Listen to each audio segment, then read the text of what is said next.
December 9th meeting of the Board of Supervisors to order. If you will please stand and join me in the invocation.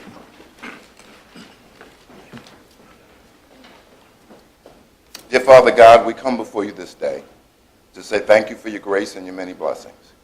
We thank you for being with us as we walked along this journey for the entire year. We thank you for all the blessings you've given Caroline County.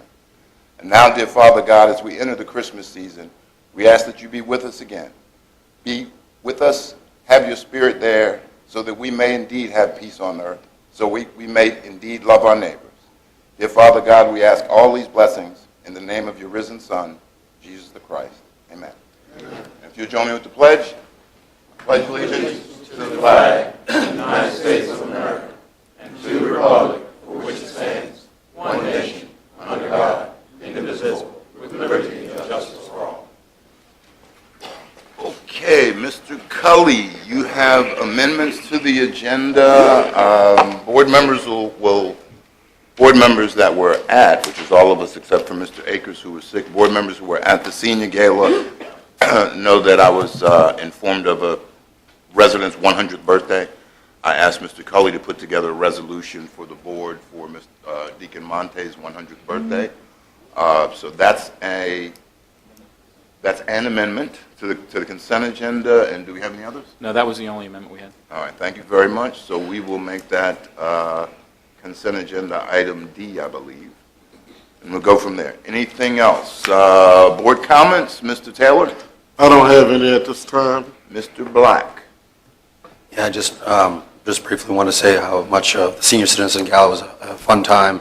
It's a great event for Caroline. That's all. Thank you. Thank you, sir. And you were one of the highlights for sure. Mr. Underwood? I have to agree with Mr. Black. That's hard for me to say sometimes. I agree with Mr. Black. Well, it was really a great event. That's the first one that I've had the opportunity to attend. I'm glad I was able to change my schedule, but I certainly enjoyed it.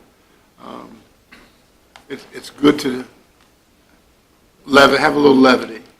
It was fun. I enjoyed it.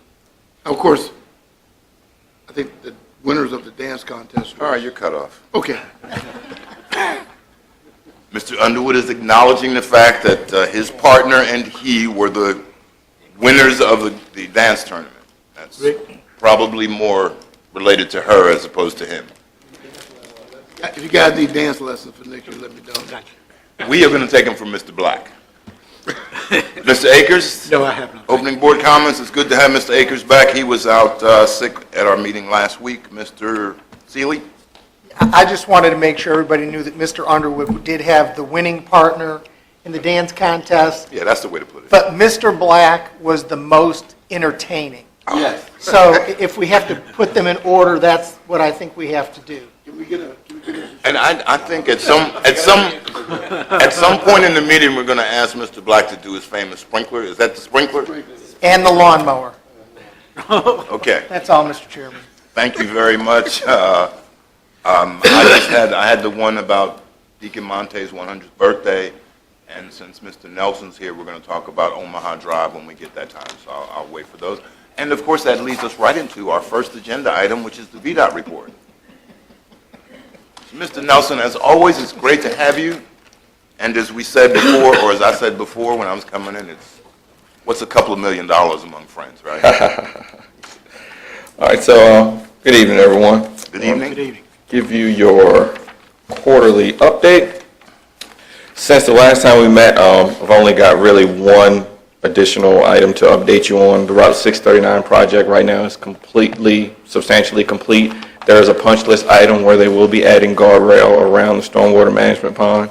So we will be getting that fixed. There's a water line that runs along there, so they're going to have to hand dig the post, but the guardrail will be coming forward. For preliminary engineering, our 721 bridge replacement over Beverly Creek, we're working on trying to schedule a public hearing for that, potentially sometime in the new year, hopefully in January. Our bridge inspectors have gone out and looked at the structure. They think it may need to be posted at a lower limit than it is now, because we have noticed that continually trucks are still crossing across us that are more than the posting limit. So we're going to work with state police to try to actually get some people out there to enforce the limit on the bridge so we don't have to close it down sooner than later. Now I'll go into some of the other updates, which I've already mentioned. Mr. Black and Mr. Akers had mentioned about the guardrail on 639, and we're getting that rectified. That's my report. You all have any? Thank you, Mr. Nelson. I'm sure there are questions, and we'll just go through. Mr. Taylor? I don't have any. Mr. Black? I have none at this time. I just wanted to say thank you for all you've done. Really, really, really appreciate it, so thank you. No problem. Mr. Underwood? Yeah, I just want to, again, say thank you to Mr. Nelson and to VDOT for the continued markings on 652, right there on signboard and Luther Glen Road. It's really beginning to help. I appreciate all the updates and make that a safer intersection. So appreciate it. Thank you. Ms. Akers? Mr. Nelson, I certainly appreciate it, but the people that travel that road appreciate it even more. I'm one of them that travel that road on a daily basis, pretty much. But it was a dangerous area there, and they were out yesterday doing some work, and I really do appreciate it. But the project looks magnificent. It really does look nice. Thanks. Mr. Sealing? Just one comment, Mr. Nelson, and that's, do we know if the Sparta Bridge next to the fire station has ever made it to the 6-year bridge program? No, Has not. it has not. And I'm going to talk about some bridge stuff here after these comments, because I do remember Mr. Thomas indicated the 722 bridge and the 606, which the board said we did not want to close down. Right. I have some information regarding it that I did want to bring back before you guys again. And one other, any progress on Page Road at the train tracks down there by the ball field? I have not gotten any update from CSX on that. They did indicate to me that they were going to be working on fixing it. I'm working on them with that project and one in Spotsylvania on Mine Road, and I have not gotten a whole lot of feedback as far as schedule timelines. Okay, thank you. Mr. Nelson, I have just a small one. It's stop signs at Belmont, apparently Omaha Drive behind the Arby's. It, on a regular basis, gets knocked over by 18-wheelers making an illegal turn. Okay. And I got that from a resident this morning.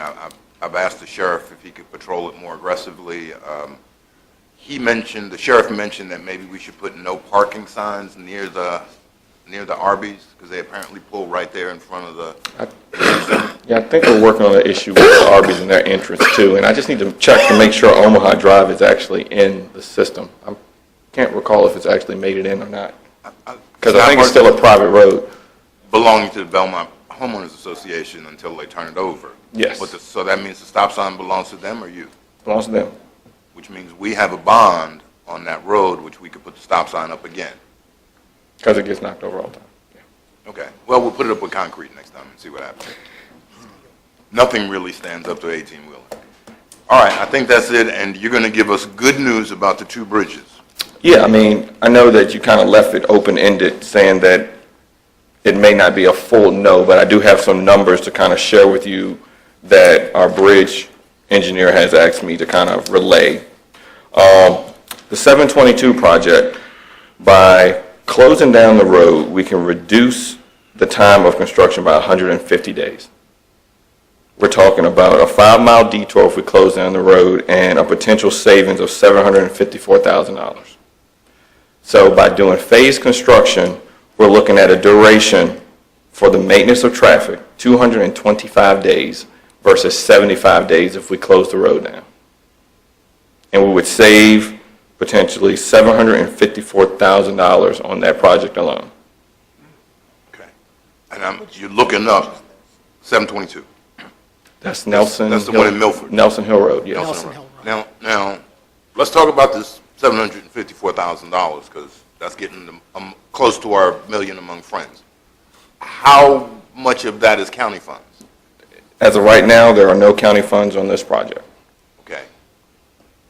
So if we go along with closing the road and we save $754,000 and inconvenience our citizens, how much of that $754,000 do we get back? Well, we would try to keep that $754,000 within Caroline County to try to address another bridge. Only bridge projects? 'Cause Yes, this is bridge funding. I couldn't use this on Ladysmith Road to expand that or build a bridge across Route 1? No, different type of funding.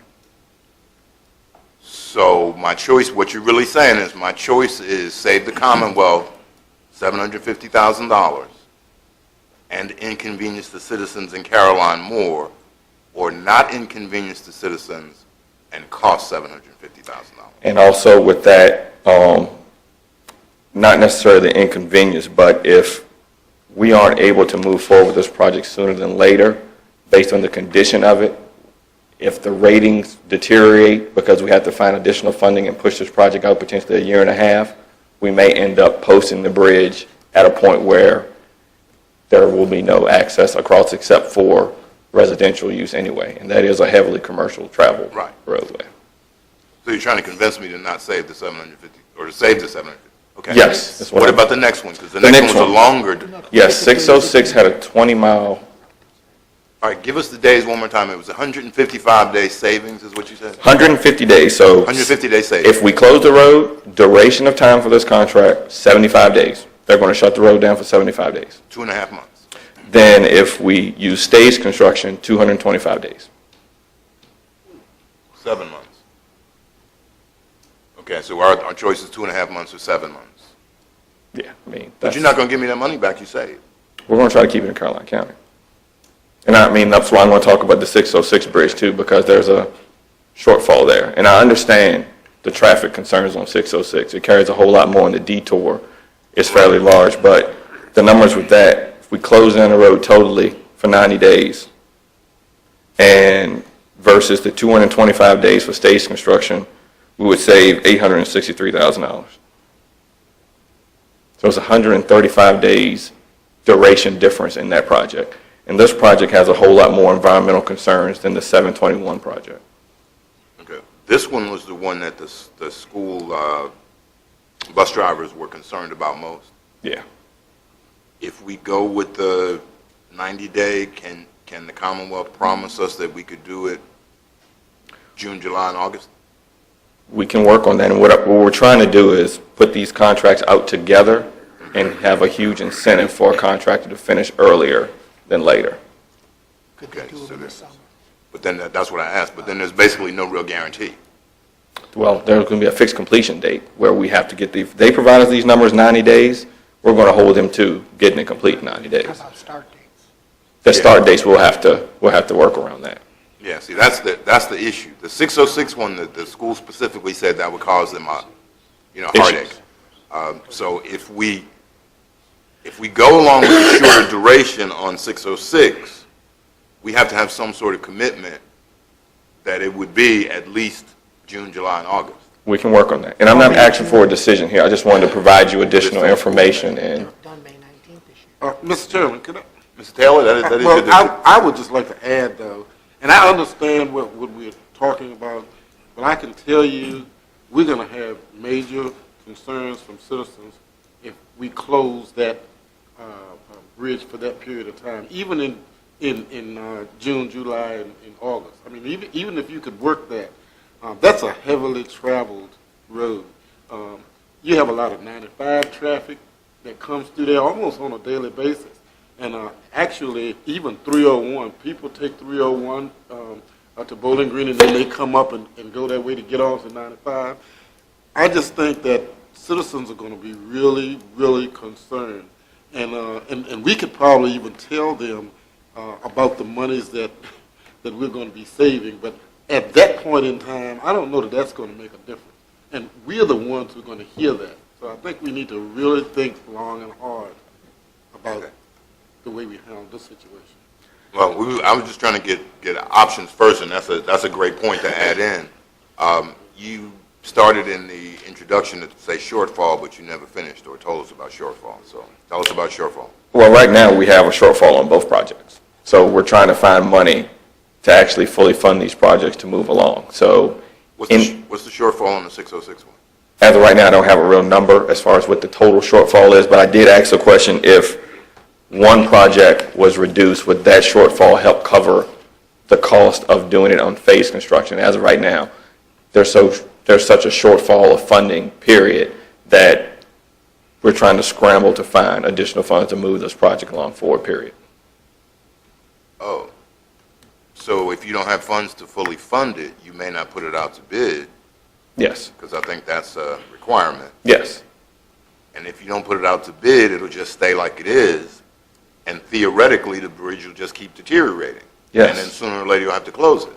yes. We are having a very productive discussion here. Well, I think the portion of what we're trying to figure out now is if we can reduce the scope as far as the maintenance of traffic on one project, we can try to scrounge to find the dollars to cover both. I think this is a high priority for us right now because we know the conditions of the bridges and we know we need to move forward. But as of right now, they were looking at an add date of December of next year at this time.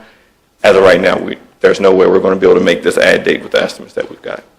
Oh, so we're not even talking about June, July, and August of No. 2015. We're talking 2016. Yes, yes, yes.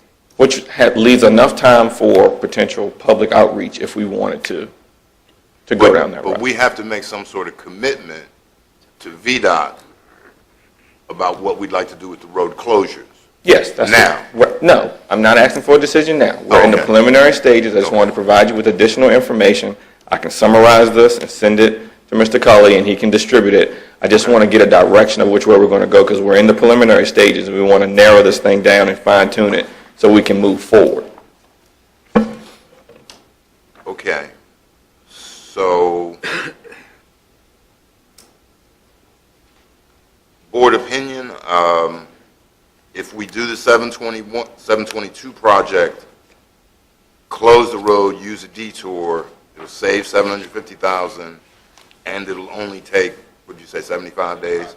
Yep. And then we could apply that money to the 606 project, which, as Mr. Taylor said, it may not be a good idea to close, and that one would be longer, but also longer means more expensive. Yes. Okay. Discussion on how we'd like to proceed? Any thoughts, ideas? On the 606, I'm not sure which bridge is that, where's that bridge located? It's right next to, I guess it's on the west side of the railroad tracks. As soon as you cross over the railroad tracks going back toward I know 95, you're it's that talking about, bridge. Yeah, it's over now where the doctor used to Right. live, over that area. So there's really no good detour No. around that bridge that you could travel a couple of miles No. to. It's You not. would- It's you would just- be You live on going- one side, you're going to have to just Yeah. come in from Route 2 and, You'd have to take Guinness Station Road all the way out yeah. to Route 1 into Spotsylvania County. And I agree with And Mr. then- Taylor, because then come when we back did around. the railroad project there was some outcry from the citizens in regards to the detour that was in place. Yeah. So it seemed that do you want a commitment, or you just want ideas? I just wanted to have the conversation now, and then I'll come back. Maybe I can get on in January just for that reason, too. Oh, I'm sure you can always get on the agenda. It seems like we're leaning towards not closing 606, but possibly closing 722. Okay. I'll formalize a document that lays it all out, and I'll ask for a formal request of what you all would like to see done come January. And then we'll probably do something in January. Okay. All right, that sounds good. Anything else for us, Mr. Nelson? That's it for right now, I think. Good to go. All right, you sure you don't want to, just give us a couple $1 million so we can take care of the road projects that are next on the agenda? We'll talk about that in January. The Ladysmith one, or? No, we've got to figure out money. The board actually has to appropriate funds for the Ladysmith Road Revenue Sharing Project, Yeah. which is our next agenda item. As the board may be aware, we decided to use the leftover funds from the 639 project, which were proffer funds on another project. So now we need to actually appropriate funds, which would be coming from the general fund, for the Ladysmith Road Revenue Sharing Project. And that number, Mr. Cully, I don't have it in front of me, is $600,000? 275. 275. Yeah. You should let us slide for that. Come on. All right, how does the board wish to pursue that one? Yeah, I think we need to move ahead with that appropriation, $675,000. 275. 275. Yes. 275. I thought you said 275. Yeah, we need to move ahead with that appropriation to get that project moving, because it looks good from where we stopped and to Route 1. keep Now it we need to going. finish it. We need to finish it on back to 95. So I'd like to make that form of a motion, Mr. Chairman, if that's appropriate. Second. Mr. Akers makes a motion, and the fund would come from the unencumbered balance. Yes. Mr. Akers makes a motion to appropriate $275,000 from the unencumbered balance to the Ladysmith Road Revenue Sharing Project. Mr. Black has made the second. Discussion on the motion. All those in favor say aye. Aye. Those opposed, nay. The motion carries unanimously. Thank you, Mr. Nelson. Thank you. As always, good seeing you. And our next agenda item will be Mr. James and the Region 7 Legislative Program. Eldon, good to see you as always. Good to see you, Mr. Chairman, members of the board. It's a pleasure to be with you again. I believe everyone has a copy of the final draft of the Region 7, BACO Region 7 legislative platform. Much of it is similar to versions we've seen in the past. I'm going to hit the highlights quickly and then answer your questions. The top item there deals with tax reform and local revenues. I think we are hearing that there will be additional attempts to modify machinery and tools tax and BPOL. As much as everybody in this room dislikes BPOL because of the nature of the tax, the position is if we want to do something to get rid of it, there needs to be some replacement source because it can't just be pushed onto residential real estate property tax. As with, I'm sure with Caroline, as it is with the other localities across the region, these two taxes would, if eliminated or reduced, would have a negative impact either on services or on increasing other forms of tax revenue that you currently have, which is the backbone of which is residential or just real estate taxes. The second item deals with the Comprehensive Services Act, and there are two major themes that we've had for a number of years, and they've been guiding policy statements because we've been working them each time. One is when the Commonwealth decides they want to make modifications or reforms to the program to save money, it needs to save money for both partners and not just one at the expense of the other. And because both partners collect their sources of revenue from the same taxpayer.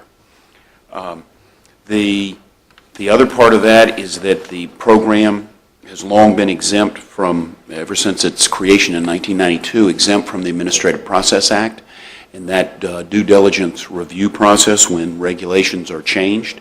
We're asking again that it come under the Administrative Process Act. That gives local governments more opportunity when the state proposes policy changes to be heard. And one of the key steps in that process is a fiscal impact assessment that gets done by DPB late in the process. Right now, that does not get done when the state considers changes to the regulations. Last year, we came close. We got the bill through the Senate and through the Policy Committee in the House, and we got hung up at the very end in the House Appropriations Committee. The patron last year has agreed to, the Senate patron has agreed to carry it again this year, and we'll make another run at it. Transportation, I think probably the main issue, the point that we're trying to make going forward is the localities of this region are not in support of devolution of the state maintenance of secondary roads and turning that over to localities. Chesapeake Bay restoration, our major emphasis is to continue the efforts that the state provides in funding assistance to localities and to other stakeholders to meet the obligations. The governor announced, $21 million today in awards and stormwater grants across the Commonwealth. And in the funds that are currently appropriated, they've got about another $5 to $6 million to award later in as we move into 2015.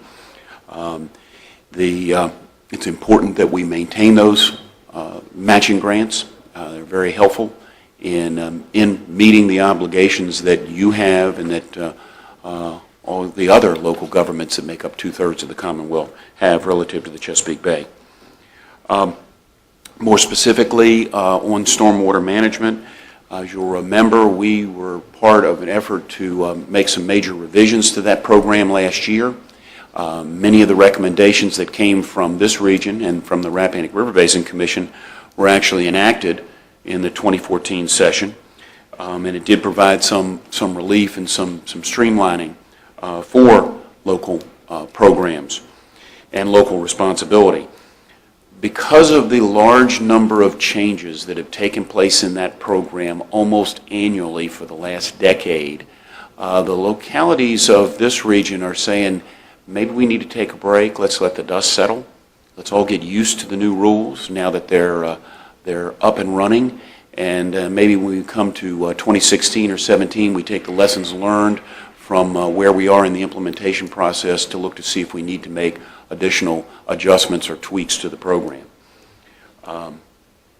Relative to alternative on-site septic systems, we're continue to encourage the legislature to provide adequate authority to the Department of Health, which has the main responsibility for overseeing AOSS, or to localities to deal with failures in order to protect public health and environmental water quality.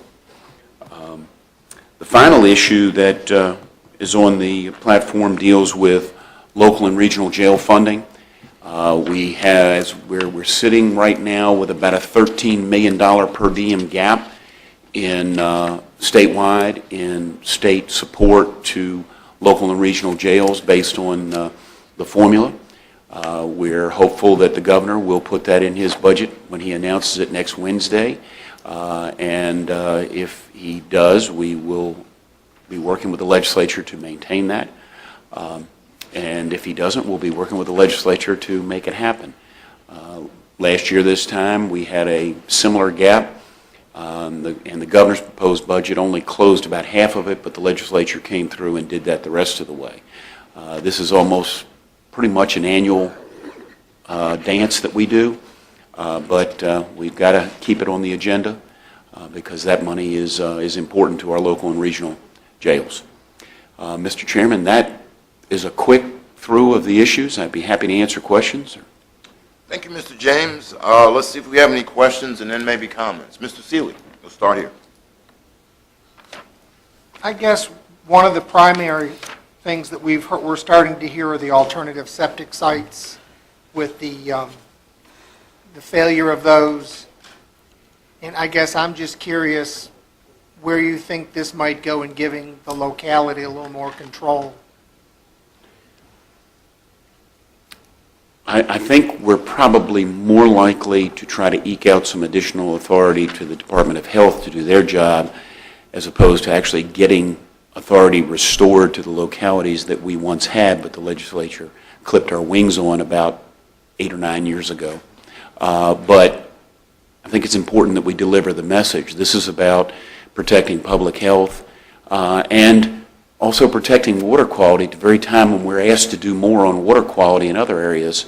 So, you know, we want to keep in front of the legislators the fact that this may present some policy conflict, you know, do one thing over here but something else over here.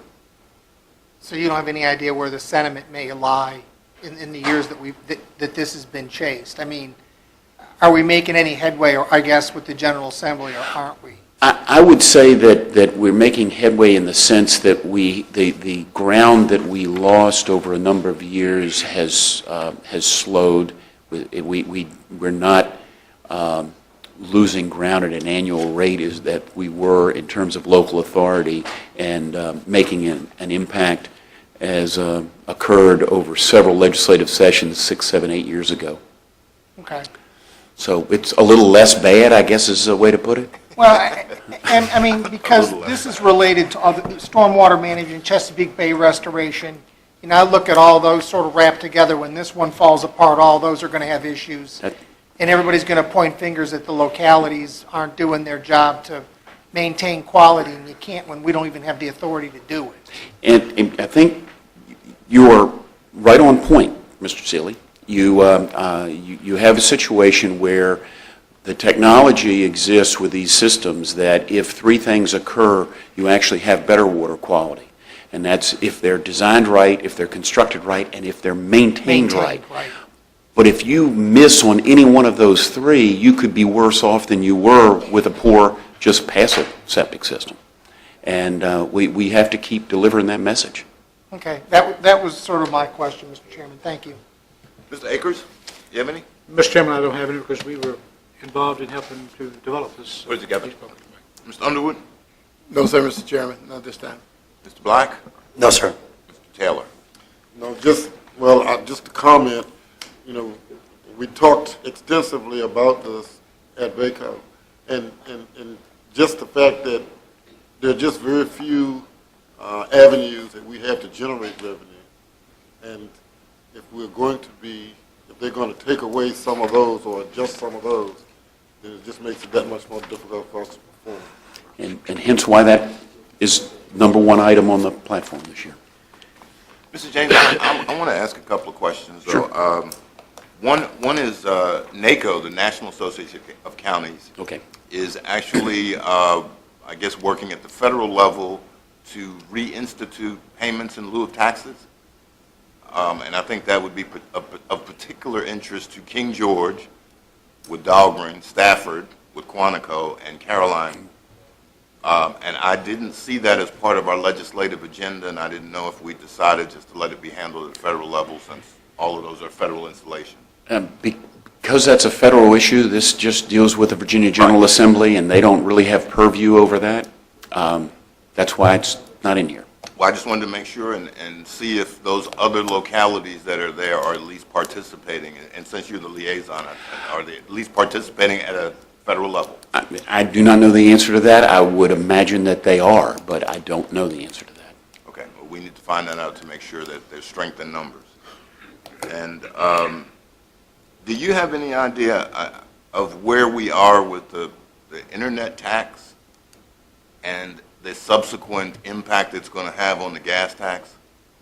Because most people may not know, but there's a internet tax. If you buy something from eBay or Amazon, you don't pay any tax now. But the General Assembly, I'm biting my tongue. The General Assembly has decided that if that tax is not instituted, then the gas tax will go up considerably. And I'm going to be the first to say I thought it was a bad idea. The compromise wasn't good. I didn't like it, but I wasn't voting on it, so it didn't matter. The reality is, do you know where this is going to impact us when we eventually? If the Marketplace Fairness Act, which is what you're referring to at the federal level, does not pass the House of Representatives during this lame duck session, then then it has to start over again. And under Virginia's legislation passed in 2013, the gas tax will go up to replace that lost revenue that would have been received. The Senate passed the legislation. The House, federally, Congress, the House has not. It still sits in committee. And I think it would be a long shot to expect that to pass between now and the end of December. So I think unless, you will see the gas tax increase in Virginia to replace that would have been new revenue. Proposed revenue. Correct. Yeah. Because if we all decided to not buy anything on eBay, there wouldn't be any revenue anyhow. But we're not going to do that. So now we're just going to all pay for it in a higher gas tax. Well, I know that all of us, me, you, who buy things on the internet, we do declare and put that on our state tax return because we're obligated to pay that tax. Okay, and the last one, I think Mr. Wilson was going to check with the state fair. We had been in contact with Mr. Dillon about possibly this being the year that we talk about an admissions tax at the state fair. So I'm going to let you and Mr. Wilson discuss that at a later time. All right? Okay. Thank you very much for coming. Mr. Thomas, can I Yes, ask sir. one more question? Sure. And I know that this is something that's been talked about for years and years, but the Dillon rule is still we're still the only state that's Well, we're not the only state, but we're one of a few. Okay, one of a few states then that deals with the donor rule. I guess my question is there any avenue or is there any support at all for at least talking about it in the General Assembly? I know it's not going to pass, but If the question is we should stop being a Dillon Rule state and become a Home Rule state, I don't think that has much likelihood of going anywhere. Right. However, if there were specific authorities, if there was a specific authority that Caroline felt that you needed, that gave you more flexibility in administration, on a case-by-case basis, you can have those discussions, and that goes on every year. And the admissions tax question is, for Caroline County, is a perfect example. And, local authority to enforce civil penalty or to cut weeds and grass on properties that are not being maintained has always been something that each year, year after year, another locality would get added to the list of authority. So it was 10, and then it was 12 localities, and then it was 15. Well, last year, that became statewide. So, there are small movements, Sometimes. Mr. Taylor. But the reality, Mr. Taylor, is that has as much chance of a snowball where the devil lives. and I'm sure it is. Okay. Thank you, Mr. James. Thank you very much. Pleasure. Ms. Grasso, is it time for you to talk about insurance? Mr. Parton, I'm sorry, you're going to lead us off with the insurance discussion. You're tag teaming us. We are. Okay, way to go. Mr. Chairman, members of the board, it is that time again. Our one-year contract with Anthem for our third-party administration is up February 28th. And as you recall, 3 years ago we converted to self-insurance, and last year we converted to self-insurance on the dental portion of the coverage, and pay Anthem as a third-party administrator to administer our plans. We've had a good year again this year. Anthem is projecting the need for a very modest increase, about 0.6%, and we would be able to maintain the same medical plans for the year that would be March 1st, 2015, I guess actually February 29th, 2016. 2016 is a leap year. The increase for dental is a little bit higher than the medical insurance. It's about 4%, but dental is a very small portion of our cost. It pales distinctly in comparison to the cost for medical insurance, so that is very little actual money. We believe that there are sufficient funds in the pool that the county's built up. After all, we pay money, both the county expense and the employees to go into a pool that the county controls. We believe there's sufficient money in there to be able to withstand the small increase. We're talking about $16,000 roughly. That would be the total increase for both the medical and dental. And we think we can pick up that additional cost without making any changes to either what the county contributes or the employees contribute as well, and would recommend that we leave all the same products in place and the same payment percentages for the new planned year.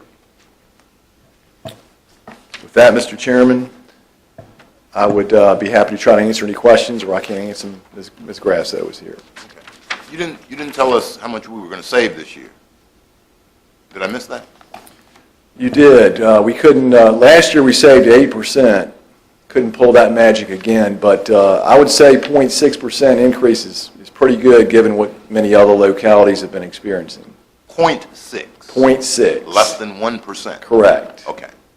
Any questions for Mr. Parton regarding the renewal of the employees' health and dental insurance? Questions?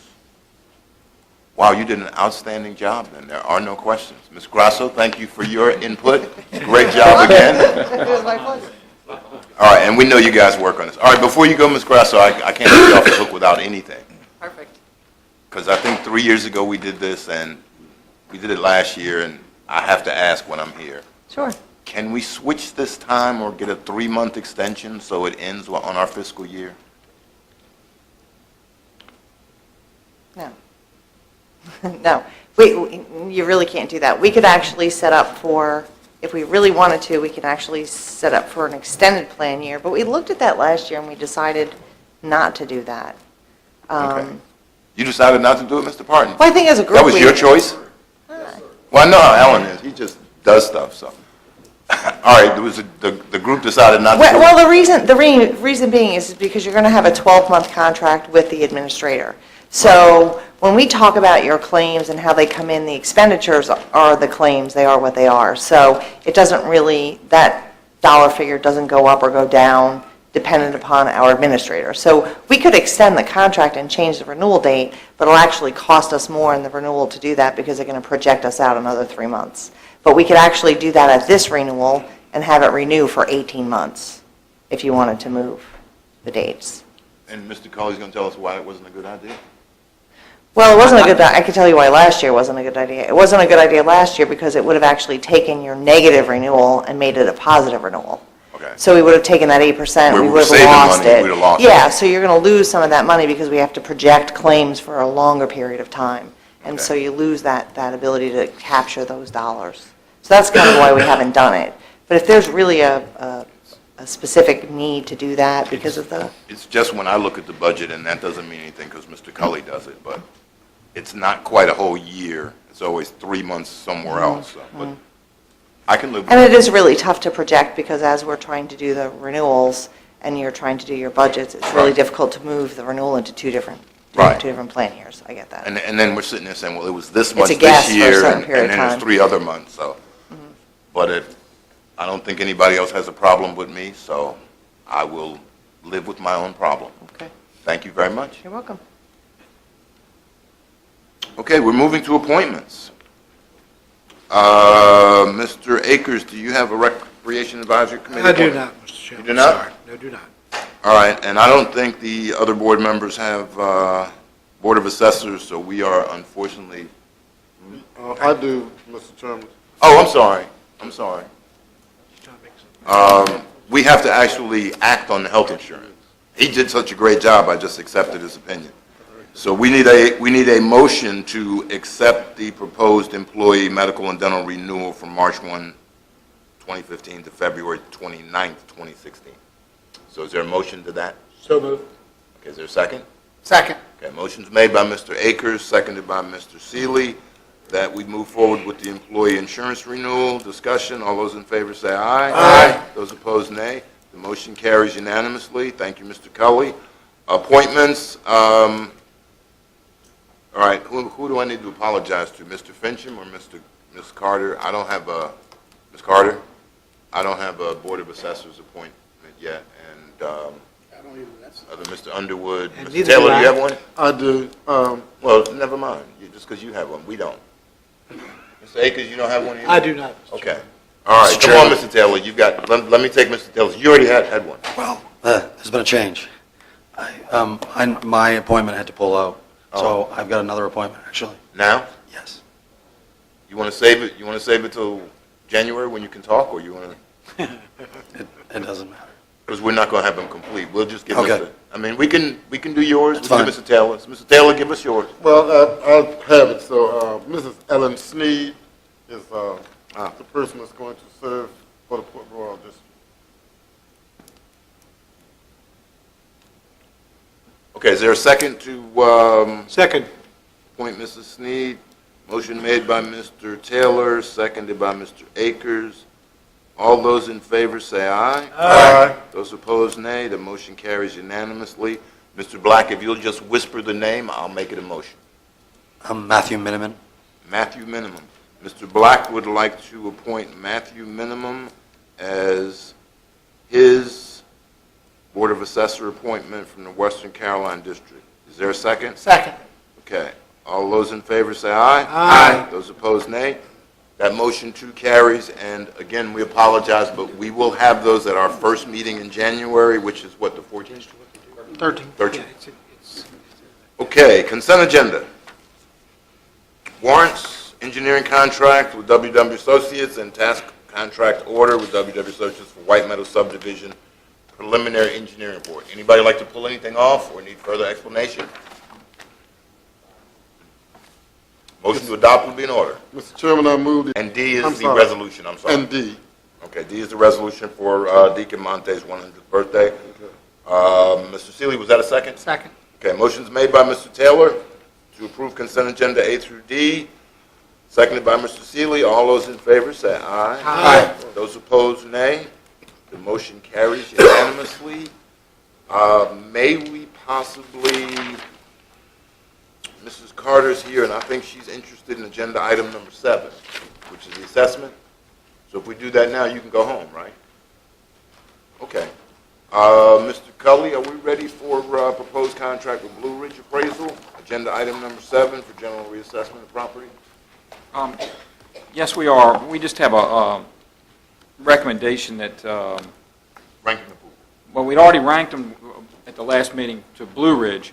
In working through the contract, they had offered us a reduced price if they didn't have to have a performance bond, which would save us approximately $29,000. We did lower some other fees as well to bring the price down from the original of about $341,000 to the amended proposal that we have now, which is $265,000 without the performance bond. In discussing this with the county attorney, we feel it's sort of important to look at that performance bond. The way you end up paying for a reassessment, you do pay per parcel. So every month they're doing parcels, you're paying for it, even with a 15% contingency. If you were to have a problem, you're not going to be able to use that money to really hire another firm. They're not going to want to come in and use part of what somebody else has done. And while we don't really want to go into this expecting that this company or the other two that bid on this would have a problem, if you don't have that performance bond, you really don't have any protection. So we've made contact with our insurance carrier, Vacorp, and they're looking into the matter now, and we may be able to purchase a policy ourselves cheaper than what the company would do, so we'll take the company's lowest offer and buy the bond. Now, certainly it's up to y'all if you feel like you don't need one. You've done one in the past without it. Having lived through a bad reassessment, I know some counties that had reassessments that they paid for and did not use and totally discarded because it was so bad and had to start all the way over. It could, I'm not saying we're going to have that, but is maybe $20,000 worth of insurance in a performance bond a good idea? Our recommendation to you would be that you would authorize us at the top amount for the performance bond, which was $294. If we can purchase one through our own insurance carrier, then we would recommend the contract with Blue Ridge for the $265, and then we would purchase a performance bond through our insurance carrier, hopefully at less than what Blue Ridge could get one for us for. And so that's sort of staff's recommendation on that. But you certainly could save that money if you so chose. All right, and Blue Ridge has said in their summary that they actually did one without a performance bond, didn't they? That is correct. They have. For us. For us, they have. You've done one in the past without it. Okay. Does the board wish to go without a performance bond, or just to be extremely conservative and make sure there's no problem? A couple questions. Mr. Underwood, yes, question. In terms of having properties reassessed, do we have any idea of what percentages have been reassessed in the past? Over What's the whole thing? The complete, Every parcel in the county. You have to do 100%. how many times has that occurred? No, I'm saying, how many times has that Every 5 occurred where years. they, no. Oh, where they My question failed? is, Yeah. where Oh, they so they had a failed. problem. I don't know where, I have no report on Blue Ridge ever having an issue. I do know several counties in our area that suffered with a different vendor, Middlesex being one, that we didn't reject it. I wish we had. But a neighboring county did actually reject the same vendor after their reassessment was so bad. So I do know of it happening. Mrs. Carter might can speak to it of what she's heard. She works with it, obviously with the commissioners more than I do. But So really it's a low percentage, but that's one of those things. It's a 99% chance that you're not going to have a problem. But if you do have a problem, it's sort of like car insurance. You don't really need it. You're paying thousands of dollars for it, but when you're in an accident, then you're glad you have it. So your recommendation, based on what I'm hearing you say, Mr. Cully, is that it's best to have that in place? I believe so, yeah. I think it's staff's recommendation that you probably ought to have it Okay. for that lower, if you can get it for that, on that much money, on $265,000 contract, Right. to have a performance, and I would Okay. defer to the county attorney on his thoughts on that as well. Yeah. Ms. Emerson? I mean, it's really a business decision, but I mean, Mr. Cully is right. It's just, I mean, it's insurance, and there is a cost to it, and Yeah. but it's a fraction of what you would pay if you had to But redid it. if we spent $250,000 on this assessment and the numbers were totally askew, we could say, oh, we don't like this, we're throwing these numbers out, we've lost $250,000, and we have to do it again. Right, and you might have a claim for damages against the defaulting company, assuming. And they've been our assessor for at least 20 years, right? Close to 20 years? I think they've done I remember the very first one that they did, and the numbers were high. Remember the one we had, Mr. Chairman, back probably 20 years ago? It was a new company. It was not Blue Ridge. Here's. I think that was before I was born. No, it wasn't before you were born. It may have been a year before you came on Yeah, board. it was. But that was really a high one. I mean, it was, assessments went up 40%, 44% in some places. Really a high one. But, and in fact, we had the state people come in and check behind them to make sure that they were correct, and it was proven to be accurate. I mean, it was back when the economy was really pushing up and things were, real estate was really going out of the sky.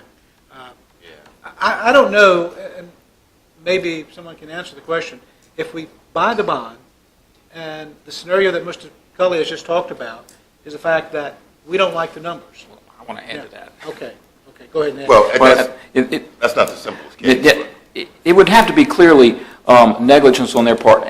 The Board of Assessors are actually in charge of the assessment. Right. The contractor is really sort of a consultant. He's doing the field work, but we're not hiring them to be the professional assessor. The Board of Assessors, which is why it's important of who you place there. So if he's given them numbers and they accept all of those numbers and they turn out to be woefully wrong, whether high or low, and the state were to come in and validate that, then we could go back and come to this insurance policy and say they didn't do the work, they didn't go, obviously didn't look at things or do. If he were to give them numbers and the Board of Assessors starts changing all that stuff to what they want, we will not be able to go back against the contractor because technically the Board of Assessors has changed it. So They have the last choice. They have the call, I guess. last call on that. And so that may also play into it that we're at a risk either way. We just wanted you to be aware of it. And from a staff perspective, the last thing we want is to have a problem and y'all say, why didn't we have insurance or a bond? Yeah, And it was in the specs. It was in the bid specs that they provide one. yeah, we've had Blue Ridge. Yeah, We've if had we've Blue used it Ridge for since the I've been on the past board. 20 years, Mr. Chairman, then I'd look at it differently if we had a new company coming in. But if we haven't had any issue for 20 years with this, so once every 5 years with the same company, and they've been very reasonable with us, I think it would be money that I don't think we need to spend. And we've had one assessment that there was no bond out there. Right. With this company. But we're talking about 29,000. So the options are 29 versus we spend 294, or 265. 294, 606, or 265, 232. 265, we're saving $29,000, but we have no insurance. And we might be able to purchase the insurance less than that. That's what we were looking at. You want to? We can do anything we really want to. We can say take their highest bid of 294 with a bond. We can say take 265 without a bond, or we can say take 265 and have staff find a bond from VACOR. Those are basically choices. Can we determine whether we can get a bond for a lesser amount than the 265? If we want to say, Well, hey, 29. It's a difference. no, let's say if we wanted to guarantee that we would at least get $200,000 or $150,000. Oh, in you said order to a carry- lower bond. A lower bond amount, yes. All right. So in that case, we would You need this contract right away, then. Yes, we need to get to work. So we would- But your contract right away doesn't preclude us Do we have from time to do this? a little delay of getting the bond in place, does it? That is correct. What we would recommend is a not-to-exceed number, authorize the contract with Blue Ridge for $265,000, and then let us explore and bring back to you a bond. And so be it, we come in, we say, hey, we can get $100,000 or $150,000 for $10,000, or we can get the full amount for 15 or 20. You can pick and choose what level, and still have the operate, you can still say nothing. You can still say nothing. We're good. That's the safest way. All right, so is there a motion to that effect, that we appropriate 200, I'm just going to round off. You okay with that? We appropriate 265, 232 for the actual contract with Blue Ridge, and allow staff, what? I've already had money appropriated, not the full amount, because it's split over 2 budget years, so I don't really need the money appropriated. I need you to authorize the contract. Authorize the contract with Blue Ridge, and provide the option for staff to bring back a performance bond not to exceed $29,000. So moved, Mr. Chairman. All right, is there a second? Second. Is there discussion? All in favor, say aye. Aye. All opposed, nay. I would just like to cast a protest vote as nay. I have had people say they had issues with Blue Ridge, and I know we're going to do it, so I have that liberty. Okay. Next agenda item, if there is one. Mr. Cully, is this your request for text amendment, or is this Mr. Wilson's? Or is this Mr. Fincham? Mr. Fincham, why don't you do this? Can I do this in 5 minutes? I can.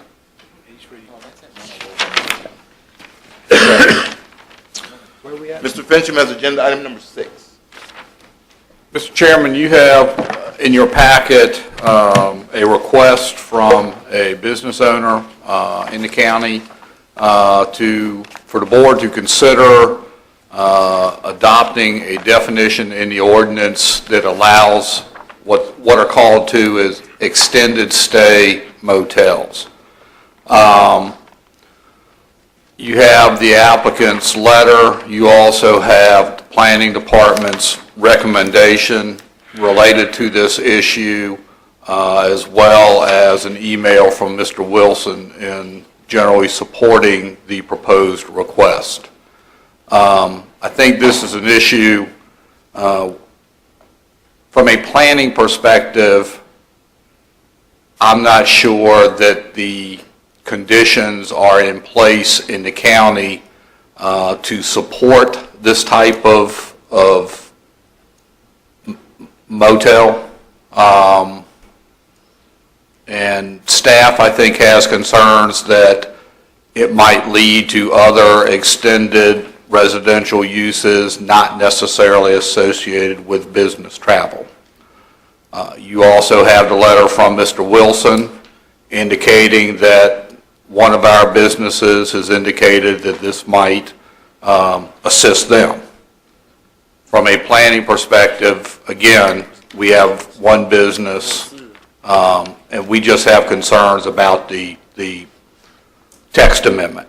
However, if the board does want to go forward with this, then we would recommend that this be in the form of a special exception permit in the B1 district that would allow the board to impose conditions, create standards related to those uses, and to go through a public hearing process on this type of application. Staff did not want to spend a lot of time on a proposed text amendment without some direction from the board, which is why we brought this issue to you instead of going directly to the Planning Commission. Okay. And you've talked to the prospective applicant about what he wants to do, why he wants to do it, and things of that nature? The applicant has met with staff about this, and the result of that was the letter that they have requested. That is their business model that they have for this location. They are already advertising facilities that they do not presently have at that location. And in fact, Wait, say that again? they're advertising facilities that they don't have at that application. At that, yes, sir. Kitchens, False advertising. Incorrect advertising. yes, sir. Misleading advertising. Okay. Okay. But that could just be their enthusiasm of understanding this is going to be approved or thinking it's going to be approved, and they start advertising before it's already done. Yes, sir. Okay. Mr. Wilson, do you want to add anything economic development-wise? I don't, this is in, I take it this is in the Carmel Church area somewhere. Oh, yes, sir. This is a structure that has interior corridors. It's not an external access kind of facility. And what I would be willing to do is have some more time with Mr. Fincham to discuss some of his concerns about it and get back with the applicant to see if they would be willing to give us more assurances about performance. So, Mr. Wilson, you're saying you'd like to have a little more time to work with staff in the planning department and possibly the applicant to make sure that there is not an economic development project that we miss out on. That is exactly right, sir. Okay. Well, does the board have any problem with allowing staff to continually work this and bring it back to us in another month or so? That would be fine? Okay, that's fine. So we don't, since it's a request for a text amendment, we don't need a motion because we're not going to approve the text amendment yet or the request until staff talks. That takes care of agenda item number 6. We have no public hearings at 7:30. We have public comment at 7:30, and then we have agenda item number 4, which is just more discussion on the solid waste management plan, and then discussion of the capital improvement plans. There are no closed meetings? That is correct. Okay. Need a break? Let's take a 15-minute break. We'll be back at 7:30. It's actually an 18-minute break. I'm trying to help myself. So, all right, we'll be back at 7:30. All right, we will reconvene.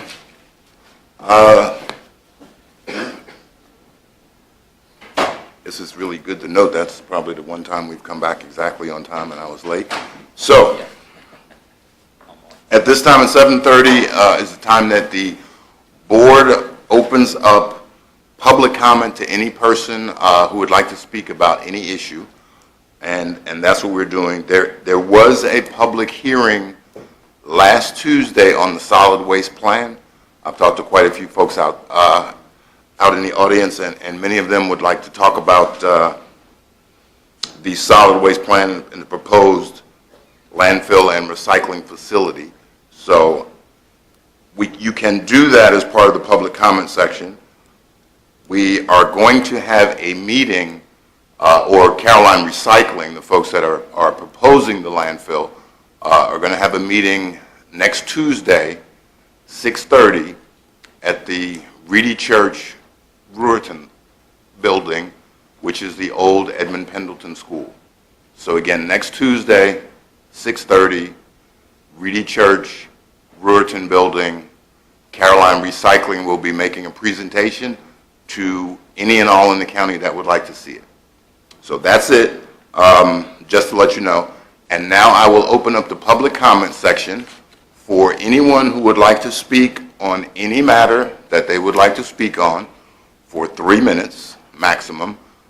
When I hit the gavel, you can come to the podium, state your name and your voting district, and then your 3 minutes will begin. So the public comment section will be declared open. Is there anyone who would like to speak? Now you can come up. You had your hand up. Come on up. And just state your name and your voting district so we can identify you for the record. Yes, sir. Mr. Chairman, I'm Brad Ashley. I'm a resident of King William County, although I own approximately 100 acres in Caroline. I'm here before you tonight to speak in regards to SPEX 04 2013 Aggregate Industries, which their special exception was approved in September on the 23rd of this year. That particular approval was changing from agricultural preservation in the comp plan to an active mining site. It's 250 yards from my home. It's 150 feet below the elevation of my home. And this approval gives me a direct visual and an unimpaired, unfiltered noise directly to my home. In going through this process, I'd like to say that the people I work with were extremely professional. I met with the planning staff, planning commission. I did a presentation. I met with the planning commission to do a workshop. I met with the applicant's lawyer. I presented to the board. I submitted a letter to the Board of Supervisors, and I requested verbally and in writing to be made aware of when the meeting was to be held for the vote. This project was deferred several times, and I was never notified. I just want the board to know that my absence at that meeting does not mean that I was in favor of the conditions. So if there was any misunderstanding about that, I want to make it clear. I acquired a copy of the approved conditions, and they were greatly improved from what was originally submitted, and I thank you for that. But as I stated in the public hearing to you and to Mr. Bavard, the applicant from Aggregate, the only condition I was really concerned about was the cap, the limit of time on this operation. The applicant wanted 10 years. I thought 5 years was realistic. I submitted information to you at 7.5 years. At 7.5 years, the applicant only has to mine 20 acres per year. So that's where that would be. And what we have is a standard 5-year review process. And my request for you tonight is in 2019, if I'm able to come here, I will be here to present to you, to review what Aggregates has done and where they're going, and to give a specific ending point to this project. It's 200 yards from my home. I'm going to hear it for 6 years or 5 years, 62 hours a week, and it's not a quality of life issue that's really improving. The reason I built my home was to retire here in peace and quiet, and now I have a mining operation. So my request to you is to please consider, when we do come back for this in 5 years, to ask them where they are and to give a specific ending date. There's never been a question that they could mine the stone. It's just a matter of whether they have to stockpile it or whether they don't, and it's a money issue to them. And I'm asking for your consideration, and I thank you for that. Thank you, sir. Yes, sir.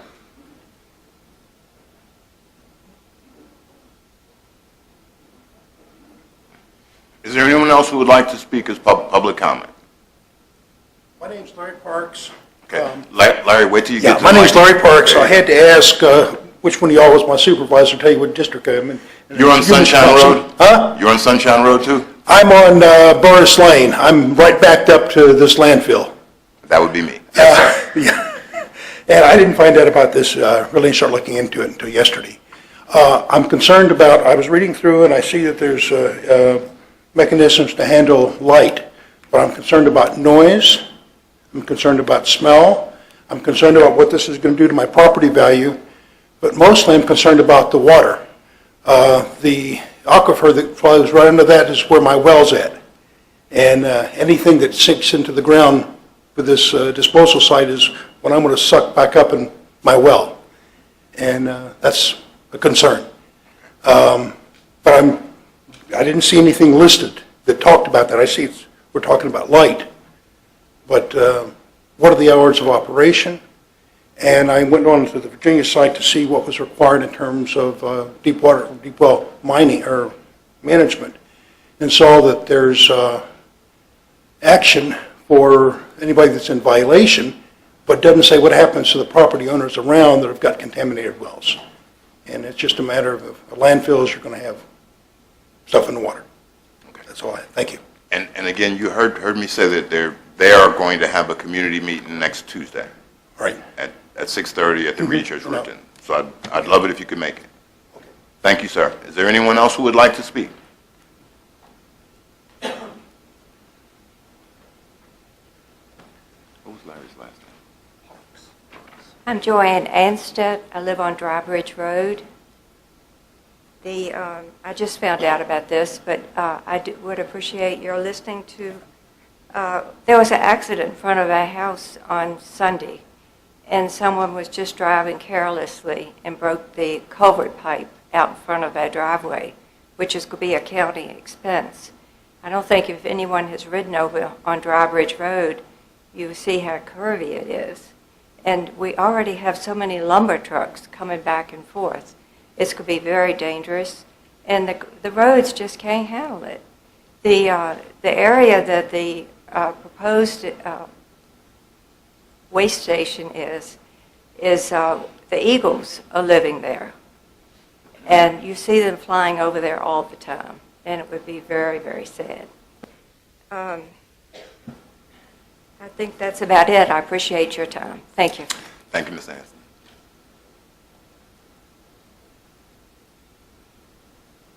Yes, ma'am.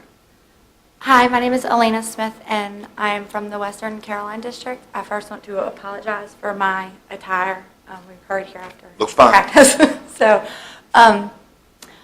last month, I was in the treasurer's office paying some taxes, and I noticed there were some late filing fees on my bill. And I noticed every year I get that form, I turn it in and mail it. So I asked him about it. Before the lady even had a chance to speak, about 7, 8 other people in line, everybody that was in there at the time, spoke up and answered the question before I even had a chance. Did you buy a new vehicle this year? And went on to tell me that if you bought a new vehicle, you were supposed to report it.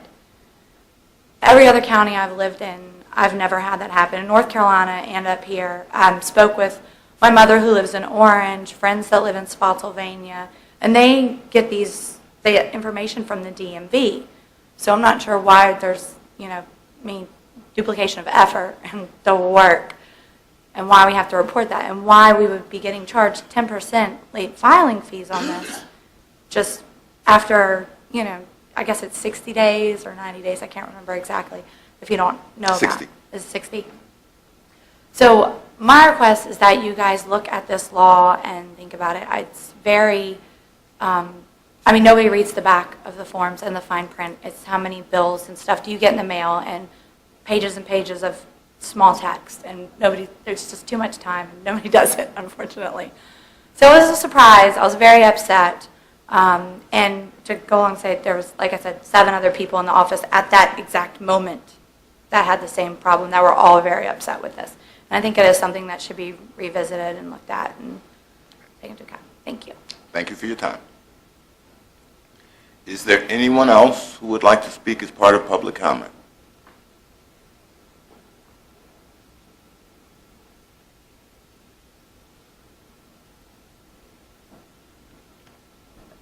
Mr. Chairman, gentlemen, I'm Catherine Burris, and I'm from the Mattaponi voting district, and I'm here tonight to speak to the issue of the ordinance concerning the landfill. I mentioned last week that the history of Caroline and its landfill operation should in itself be a lesson from which we can learn. The proposed site of this landfill that has not yet been approved is within the Reedy Creek drain area. The water that runs off of there will run into Reedy Creek and within less than 4 miles be in Mattaponi River. With that in mind, think about the number of people south of there or east of there that will be drinking that water. We have a farm. We irrigate out of Reedy Mill Creek or Reedy Creek. When we irrigate, we're going to be disposing whatever is in that water on our property. We get wet when we have to do repairs onto the irrigation system. We eat vegetables out of those fields. We have family that will be drinking water out of the wells from the aquifer. We cannot imagine anything positive coming out of this in terms of water quality. Every landfill that I've ever done any looking into has the potential for some runoff and some waste to get away. Just this week, we have heard about an article in the paper, heard about the drywall in New York being pulled out. It was the Chinese drywall being disposed of in landfills. Where do we think some of our trash might be coming from? Do we want Chinese drywall in Caroline County and run the risk that comes with that? Traffic on 301.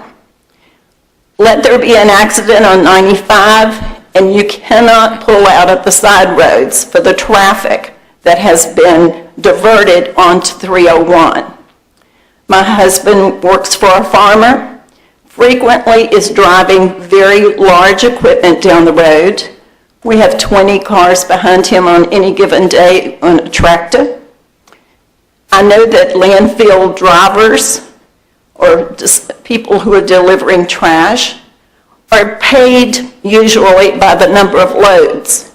Do you think they're going to be satisfied at driving 20 miles an hour behind my husband's tractor with 20 cars between them and the tractor? No, they're going to pull out. They're going to put everybody in that line of traffic at risk, along with any potential oncoming traffic. I beg you all to reconsider any opportunity to have a landfill brought to Caroline County. It doesn't matter to me whether it's a commercial construction landfill or a municipal landfill. We do not need it in our community. Thank you. Thank you, Ms. Burris.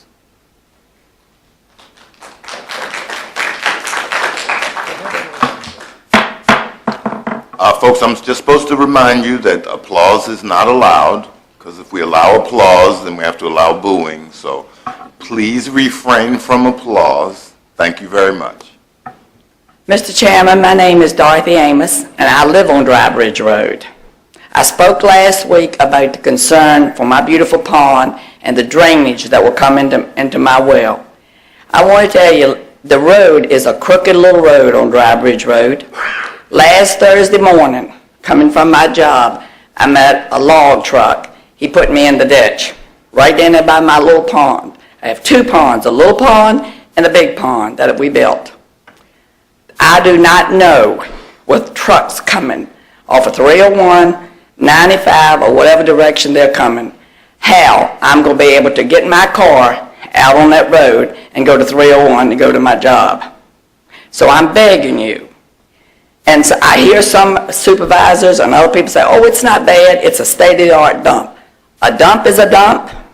Wood stinks if you pile it up. Trash stinks if you pile it up. Anything that's dumped over a period of time is going to stink. And I dread going out of my yard and smelling that odor. I'm begging you, please think before you vote for this thing to come to Caroline. And think, do I want to live, would I like to be in her house living and smelling that and having to put up with all those trucks? Thank you. Thank you, Ms. Amos.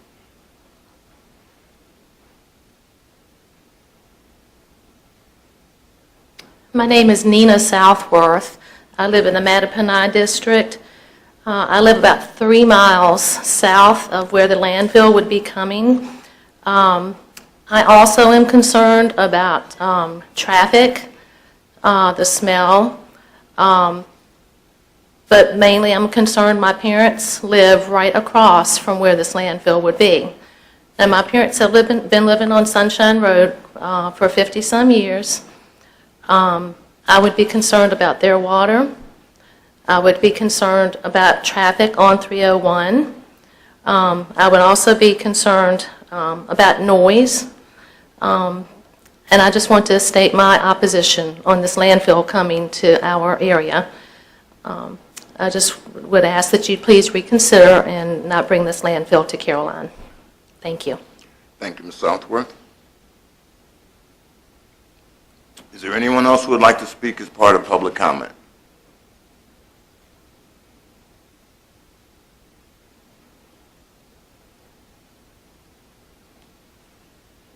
Yes, my name is James Baker. I live in the Mattaponi district. I have the same concerns about the landfill that have been spoken, property values, the water issues, what it would do to the water. The biggest thing with me is the traffic on 301. I live on 301 now, and as she stated, if there's a problem on 95, there's a lot of days I'm trying to get out of my driveway. And I traveled on 301 to and from work, and there's limited passing lanes.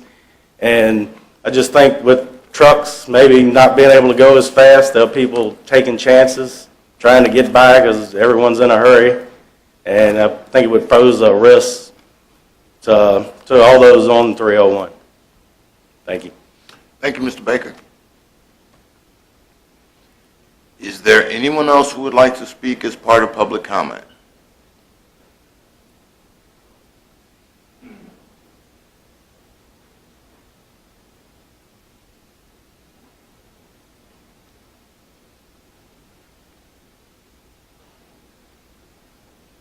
Good evening. My name is Carl Ardley. I just moved here about a year ago, and I didn't know much about you gentlemen, so I looked you up online. And I think the chairman has on his website, the last thing you said about the past year was how we want to keep our rural community as it is. And I sure, last line, we live in a beautiful place, and that's why I moved here from Boca Raton, Florida. Wow. People think I'm crazy, I know. But this is a beautiful place and friendly people. And I just can't imagine having a dump put in the center of this. And of course, what everybody said about the water and the rest of it. So you guys got to stand up and tell these people, forget it. That's all I have to say. Thank you. And I'm not from Massachusetts. I'm from Brooklyn. But the good thing is you're a Yankee fan. Excuse me, sir? The good thing is you're a Yankee fan. Okay. For those who don't know, Richmond used to be the Yankee farm team when I was a little boy, so that's back when they had leather helmets or whatever. Is there anyone else who would like to speak during the public comment section?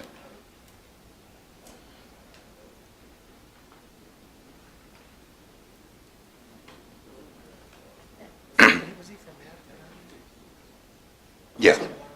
Yeah. I'm Myrna Satterwhite. Satterwhite. I live in the Mattapanai district. I have lived on Sunshine Road for 58 years. My husband has lived there for 80 years. And this is something that we think that Caroline County does not need.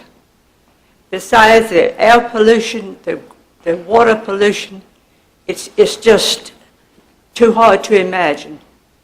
And I hope you all will consider how detrimental it'll be to Caroline County to bring such a thing in this county. Thank you. Thank you, Ms. Satterwhite.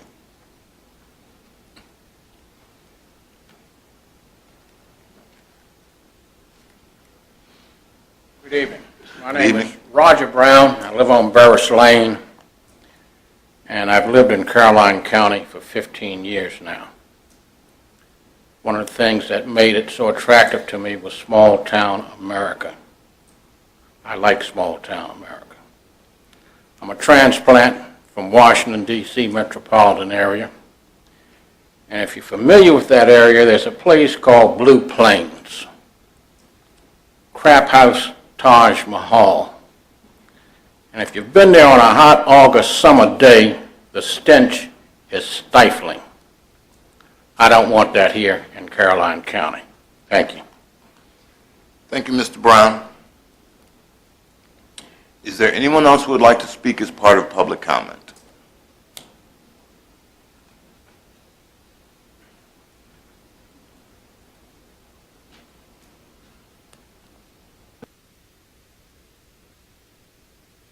My name is Don Filsuf, Bowling Green District. What I'd like to tell you about landfills do produce CH4CO2, which is methane. Methane is a hazardous substance. If you have a system down here that is going to produce that, if you throw a match at it, it will catch on fire. I can assure you that.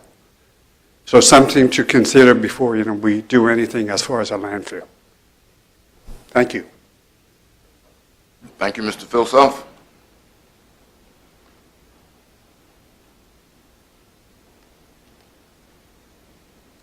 Good evening. I'm Felicia Smithers, and I live in Reed Church District. Good evening. I'm just becoming aware of this landfill issue, and I'm not really used to speaking on things that I haven't researched for myself, but just from listening to the other comments, I'm concerned as to whether this is a choice that's already been made to have the landfill in the county, and it's just an option of where to put it, or if there's still a decision to be made on whether it's going to be done. Because sometimes there's a lot of discussion, quote, discussion around an issue, but the actual decision has already been made. So if the decision has not been made, then I would encourage you to research it further. And if it has been made, I'd ask you not to cherry pick where it's going to go. Nobody is going to want this in their district. So if you choose to put it in Mattapanai, people are going to have a problem with it. If you choose Reedy Church, people are going to have a problem with it. If you choose Bowling Green, people are going to have a problem with it. I just ask that y'all are upfront, honest about what's going on. And if the decision has been made and it's just a choice of location, then let us know that so then we can decide how, as a public, we want to confront this issue going forward. Thank you. Thank you, Ms. Smithers. Is there anyone else who would like to speak during public comment? Anyone else who would like to speak during public comment? Now, you can talk to me anytime. Yes, sir. Mr. Chairman, this is a little off subject for everybody else, but Major Mosier, go right ahead. Scott Mosier from Caroline, Bowling Green District. The reason I've came tonight is that the board has struggled through some financial times, and I know decisions are very difficult for you to make during the budget year. So you have asked for some information about our fleet, the vehicle cars that we have, and how many cars are over certain miles and the years of the cars and how old they are. Currently under county policy, it's 4 years or 120,000 miles. We have 28 vehicles with over 100,000 miles and 17 of them over 120,000 miles. And we're projected to have our vehicles for a period of about 8 years. I have all those numbers and statistics here for the board so that they can be informed on their decision making when it comes to budgets. We know there's no money available, but it's nice for you to have the information available so when you're making those decisions. Okay? Thank you, Major I'll give Mosier. them to Alan so he can get them to you guys later if you don't mind. That would be great. I thought the sheriff sent us that via email. The sheriff sent the email to... Oh, you have an email for him? That's fine. He asked me to bring the actual papers for the night. Okay. Anything in red is over 120, anything in orange is over 100. So it's four of them are over 150. So, but it's good to have an assessment of what we have and to look towards the future. And as far as the landfill, we don't have enough information yet, but obviously we'll be considering our opinion on the traffic for that as well, and the trucks on those roads for public safety reasons. So hopefully we'll make it to the meeting and get some more information at Reedy Church. Realty Club. Thank you, sir.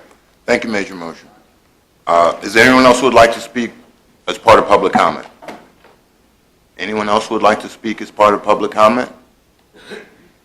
Anyone else who would like to speak? We're declaring public comment closed. And trust me, we understand your concerns, all those who spoke about the landfill. Again, I believe there was a meeting in Mr. Underwood's district a couple of weeks ago,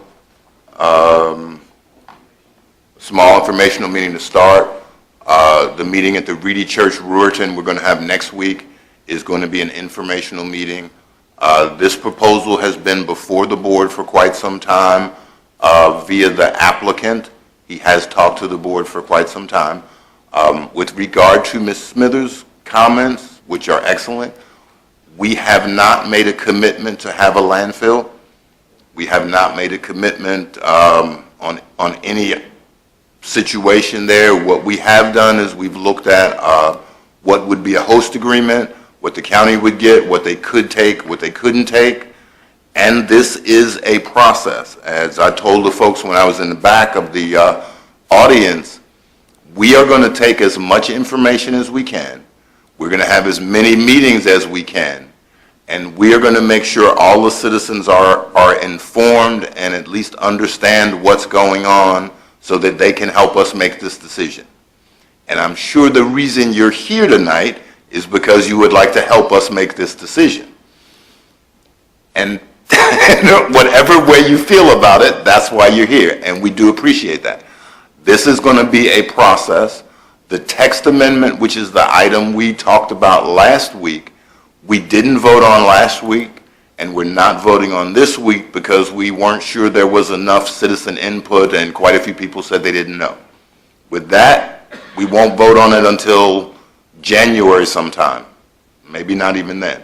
But the reality is that's only a text amendment. Then there has to be a proposal that goes through the Planning Commission and then comes back to the Board of Supervisors for us to actually vote on. The text amendment, if we voted on that today and said yes, we'll modify, not text amendment, the solid waste management plan. If we said yes, we'll take the solid waste management plan update, but we didn't like the landfill, we could always rescind what we did. So this is step one of, I don't know how many step journey, but it's a long process. And we intend, or at least as far as Mattapanai, and I'm sure Mr. Underwood's done the same thing, we intend to make sure we get as much citizen input as possible. So we haven't made a decision. We haven't committed to having a landfill yet. We're gathering information. We're taking a proposal. I'm sorry, Ed and Paul, but the two gentlemen in the corner on the left, and please don't attack them with pitchforks, but they are the people from Caroline Recycling. They're going to be the ones who are conducting the meeting next week, and they'll be the ones that conduct meetings around the county. So we want to make sure people know what's going on. And that's it. I think that took care of all of the landfill questions except one. No, the young lady, Elena, I can't read my own handwriting. Smith. Well, how come I can't read Smith? Elena Smith, yeah, Western Carolina. Mr. Chairman, I'd like to make a motion that we review the personal property fine discussion that we had going on at last meeting. You need to make a motion to reconsider. I'd like a motion to reconsider. Okay. Is there a second to Mr. Black's motion to reconsider our vote last week on the personal property tax penalties and fees? Second. Okay. Motion is made by Mr. Black. What we are actually doing, we voted last week to not do anything. Mr. Black changed his vote from yes to no or whatever, from no to yes, to be on the prevailing side. He then has the right to make a motion to reconsider. Motion seconded by Mr. Seeley. The chair will now entertain that motion to consider. Is there any discussion? No discussion? Mr. Chairman, I have just a couple points. Since we've gone to a new process for assessing personal property, and most people aren't familiar with it and don't realize that we are actually doing assessments as they buy vehicles, I think for some period of time we do need to educate folks on on the new process. And I do think sending notices, because getting a 10% penalty for not reporting, and is there a tax penalty also, Mrs. Carter, on the payment? No, it's just a penalty. There's a late fee.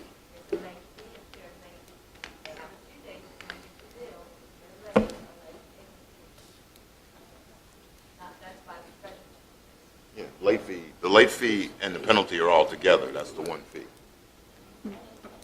But I think because we're doing proration, people aren't familiar with this. It is a complete change in the policy and the method by which we've done this in the past. And for those that don't know, if you buy a new car in July, you have 60 days to go to the treasurer and the Commissioner of the Revenue and actually report the vehicle and get a decal for your car. If you don't, you get assessed a penalty for not doing that. And for those on the western side of the county that don't frequent Bowling Green, that probably is an imposition. And most people don't realize that is going on currently, because we have gone from once a year report. You still report your vehicles once a year, but if you buy a new vehicle, say in July, you are outside of the reporting period and don't report again until February, you could fall into the same situation. So what we were asking for is to send a postcard to those folks with new vehicles, because DMV does report to the Commissioner of the Revenue. Okay. Any other discussion? Ms. Carter, I'm just out of curiosity however this vote goes. Can you get me how much money that the county has made off of these fines? I mean, as far as the proration fines?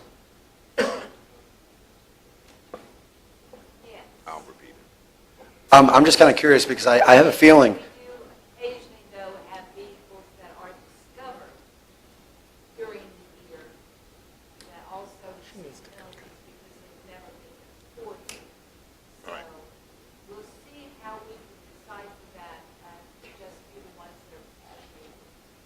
Okay, Mrs. Carter, we just want to make sure, I'm going to repeat just the fact that you said yes, you could get Mr. Black the amount of what those fines were.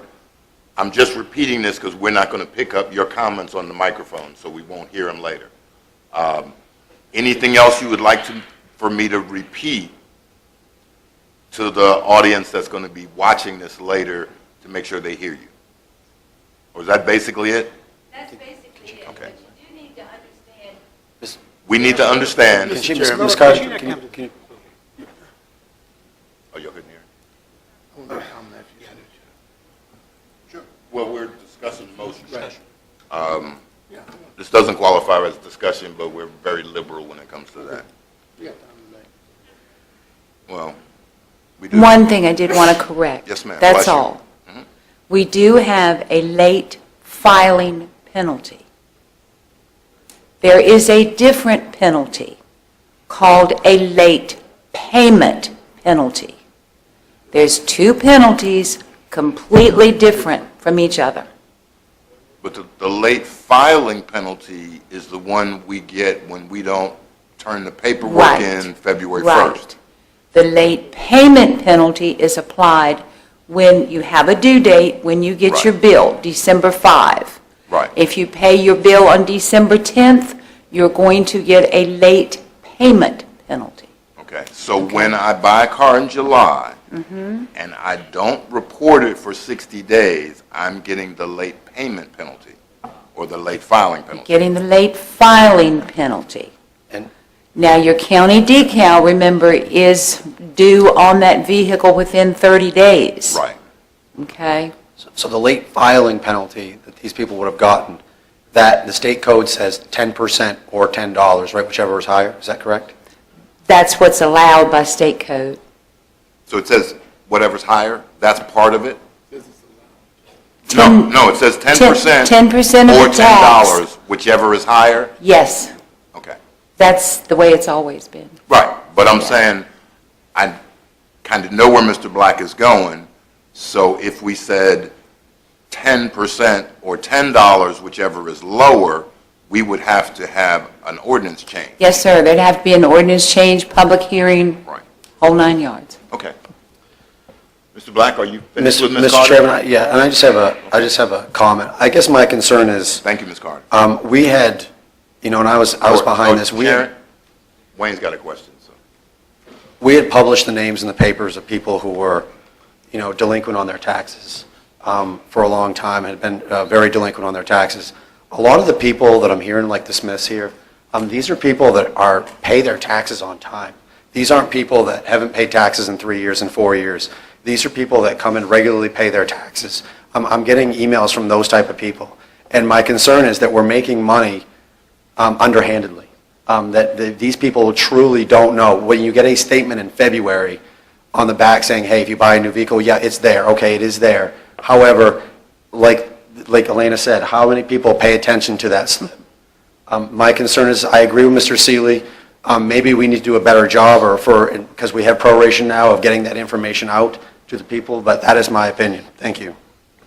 Okay. Other discussion on the motion? Who has a question for Mrs. Carter? I do. Do you have one? My question is when we talk about the penalty, if a person bought a vehicle in July and didn't report it until October, they've gone beyond the 60-day period, how much would that tax be? Would it be 10% of the total 6-month period or the whole 12-month period of taxes due on that vehicle, or would it be for the 3 months they did not file? No, sir. It would be on the total. I don't have a choice there. So if the tax was $800, Your penalty would be $80. Yes, sir. But of course, that would be a prorated bill, but I can't. Okay, that's my point, is the fact that would they owe $80 or would they owe No, if it was 3 months of July, that $80? they'd owe $40 for 6 months Yeah, that's what we and thought. $20 for 3 months. That's my question. That is my question. I think we're talking the same thing. I'm talking a prorated bill, not an So if they annual only- bill. Okay, so if they're only late 3 months. They only on get a an 800 penalty, they only get a penalty on the 3 months. Yes, sir. Which would be It's- about it's- $20 yeah. on an $800 tax bill. Yes, sir. It's not that much difference between the $10 and $20. I guess and I certainly have empathy for Mrs. Smith and her family about the vehicle and not having the decals. But that is a problem that we've had in Caroline for many, many years, is the fact that people move into the county, they do not bother to get the decals, county decals. I'm not saying, Mrs. Smith, that's the way it's happened with you, but that happens a great deal. I can ride throughout, and especially outside the county, Mr. Black, and I can tell you probably at least 5 out of 10 cars are not going to have county decals on. Now, what the purpose is, I don't know. I don't think it's all because they bought new vehicles and didn't come in to get new decals for those vehicles. But I think that we have to, if we've talked about being fair with taxes, and if everybody has to pay taxes, then everybody has to pay taxes. And if you've got people that do not bother to pay the taxes for 3 years, we've said, okay, we're going to embarrass them and we're going to put the names in the paper and hope that's going to require them to come out and pay. I'm sorry, I just think that people need to pay what they're due. If it was $80 bill that Mrs. Smith had to pay, for instance, then yeah, I think we may probably need to do something with that. But if we're talking about a prorating of the tax bill that's due for the number of months that they did not come in and report it, I don't know if that's an issue. Okay, Mr. Underwood has a discussion point, and then we're going to try to round up the discussion. Mr. Underwood? Yeah, Mr. Chairman, when we talked about proration and means of identifying those folks who didn't follow the process, because clearly there is a process in place that Ms. Carter and her staff sends out with your notice. Am I correct, Ms. Carter? When you send out your tax... Ms. Kern sends out the tax notice. She sends out the tax bill. Isn't there... There's a big yellow sheet that mine. reminds you to what you need to do when you're Yes, filling sir. out that paperwork? Yes, sir. So you're doing your due diligence. Now, the question, from again, for me, Mr. Chairman, is what we voted on, what we actually intended it for it to do. And apparently there's been some people who were caught in the process of maybe not reading it, but that's really not an excuse. I bought a new car. I paid the proration. I read the print. I filed it just like I was supposed to, because that was the instruction. That's what we talked about up at this board, making sure that people had a way of knowing and understanding. And I can't blame it on our staff, because they did what we asked them to do. And now we're trying to say that the staff is doing something to raise money because we're out to get people who, that's not true. The reality of it is we set a process in place to ensure that people knew when their monies were due. So I don't agree with saying staff was out to get money just for the sake of getting money. It was his proposal. Can't have it both ways. Mr. Chairman. Mr. Black, I'm going to let you finish up the discussion on the motion that's before us. Mr. Chairman. And we're really only talking about the motion to reconsider right now, so we haven't even gotten to anything past that. But I know there was a lot of discussion that all centers around the same thing, so you go right ahead. I'd like to, can I respond to the comments? You can Mr. respond. Underwood? I was the one who brought proration forward, absolutely. And proration was to tax people on... Thank you, Ms. Carter. To tax people on what they owned, absolutely. There's no question about that. I don't think any of us up here understood the fines that would be in place if people didn't go within 30 or 60 days. I most certainly did not. Okay? I had never had any intention whatsoever of getting people to say, hey, you don't pay your tax, go pay Caroline County 10%. That was not the intention whatsoever. So it cannot be brought up or implied that that was the case. Okay? That was not the case of proration. I believe if you go out and buy a new vehicle, you should pay taxes on the new vehicle that day. Okay. My concern, however, is, once again, and I'm not blaming Ms. Carter. Ms. Carter does an excellent job. I'm saying is we have identified a flaw in the system that I consider to be a flaw in the system. We now have an opportunity to fix that flaw. This is what's in front of us now, to fix the flaw. We've identified a flaw, right, wrong, or indifferent. There is a flaw in the system. We must fix the flaw. That's all I'm saying. Thank you. All right, gentlemen, we're going to end discussion here. Mr. Taylor, I didn't mean to leave you out. Would you like to add a discussion point? I understand both sides of the issue. I guess the real concern that I have is we have gone the method to try and make the citizens aware of the policy. Maybe they're not aware of the policy. I'm sorry. The other thing is, though, we are also not talking about the added costs to the county that it would be to send each person who purchases a vehicle a notice, a special notice. Someone has to do that. Some staff person has to do that. There are financial impacts that would result in this. So it all depends on who's going to pay the bill. I do feel for the person who doesn't know. But again, if we are to do what's being suggested, then we have to find the funds that's going to take to physically, or how that's going to impact physically. It's a no-win situation unless you just know the policy and abide by the policy. Mr. Chairman, can I add one more comment? Can I comment to that, please? I think we're still on the motion to reconsider. I know. If the motion to reconsider passes, there's probably going to be another motion. So I think we'll have more comment on that one. Let's take the motion to reconsider first. All those in favor of the motion to reconsider the board's action at our last meeting regarding the personal property proration penalties, all those in favor of reconsidering it say aye. Aye. Those opposed? Nay. Nay. Chair detects division of the House. Mr. Taylor, how do you vote? Nay. Mr. Black? Aye. Mr. Underwood? Nay. Mr. Akers? Nay. Mr. Seeley? Aye. And I vote nay. So the motion to reconsider fails 4-2. What we can do is I'm sure the Progress is going to have a big county ad soon, and we could put a note on the bottom that says proration. And I'm sure there'll be a big story in the Freelance Star about proration, so as many people as possible can read that in the newspaper, and hopefully we can get it out again as it is. As Mr. Akers said, I think the penalty is like $20 or $30.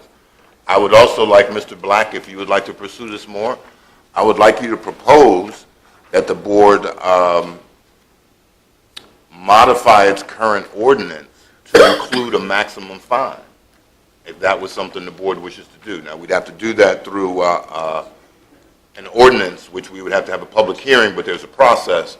So at some point in time, maybe in closing board comments, if you'd like to do that, we can direct staff to do something like that to maybe maximize or cap the penalty so it's $20, $30, whatever the board feels is a good cap, or if the board feels they want to leave it alone, we'll go from there. All right, that takes care of the motion to reconsider. Agenda item number 4, which I had asked to be placed on here just as discussion only. I think we discussed that as part of our public comments. So again, we are going to have a meeting one more time next Tuesday, which is the 16th, at Reedy Church, Ruritan, 6:30, which is the old Edmund Pendleton School. The folks from Carolina Recycling are going to make a presentation to the community. So that takes care of agenda item number 4. And we will probably, as I said, we will vote on that probably sometime next year.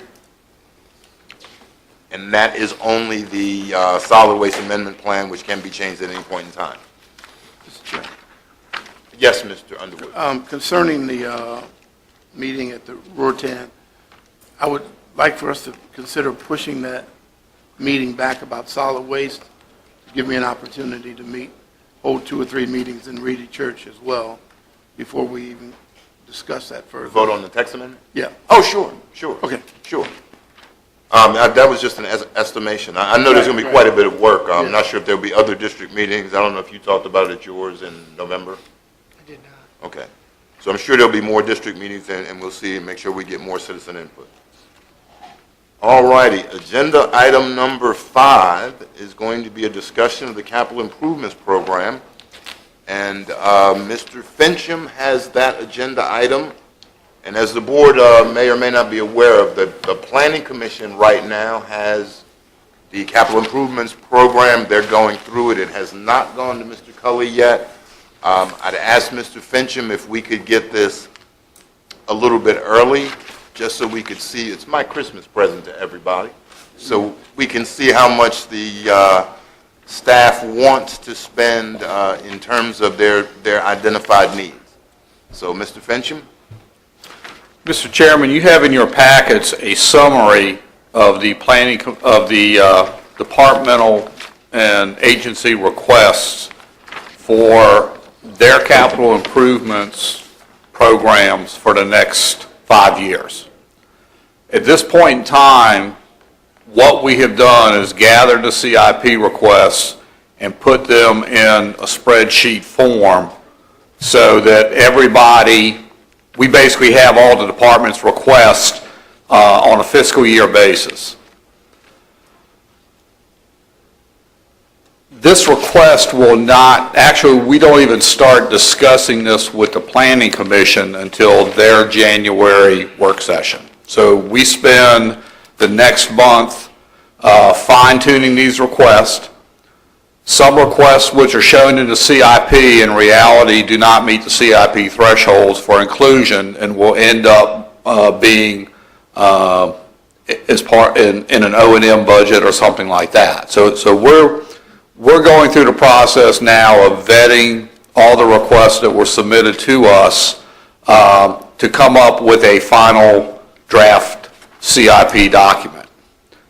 As part of that process, we will then meet with the county administrator and with individual departments and agencies as needed to further clarify the request and to prepare a recommendation for the Planning Commission to consider prior to its public hearing and recommendation to the Board of Supervisors. I think what we all want to do this year is it's actually been several years since we had a full CIP for consideration and for the board to look at and evaluate.